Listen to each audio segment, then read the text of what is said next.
Мы те самые ребята, которые выдвинулись 7 ноября 2022 года из города Серпухов и двинулись в неизвестном нам направлении. По итогу мы оказались на передке. Все мы здесь, мы живы, мы здоровы и мы не сдались.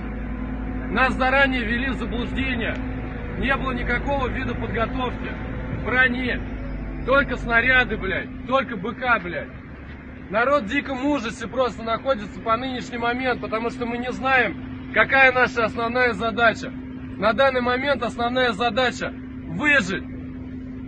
Выжить и добраться до вас. Меня зовут Гурин Владимир Андреевич. Я один со 2-й роты. Нас осталось не так много, нас потрепало.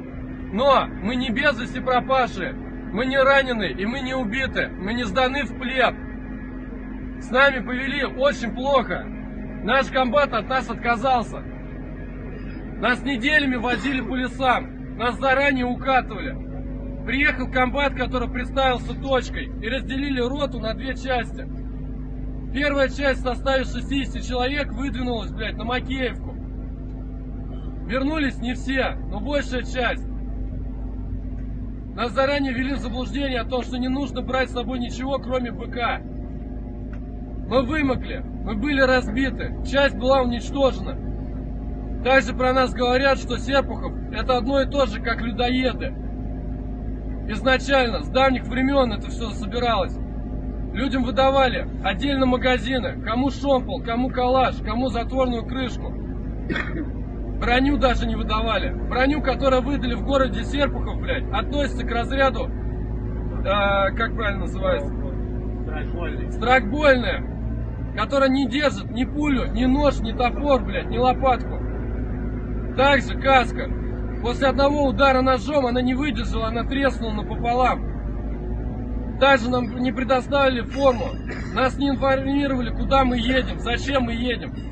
Нам изначально сказали то, что наша задача абсолютно другая. Все это время нас вводили в заблуждение.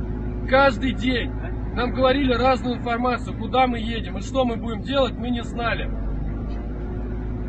Наш командир роты, пропавший без вести, замполит, пропавший без вести, командир и заместитель командира 4-го взвода, пропавший без вести. На данный момент самый старший является старшина 2-й роты. Мы живы. Помогите нам. Мы нуждаемся в вас, как и вы в нас. В данный момент мы базируемся в военном городке, который уже собирается строить на нас какого-либо плана. Просим вас, не оставьтесь равнодушными, будьте людьми.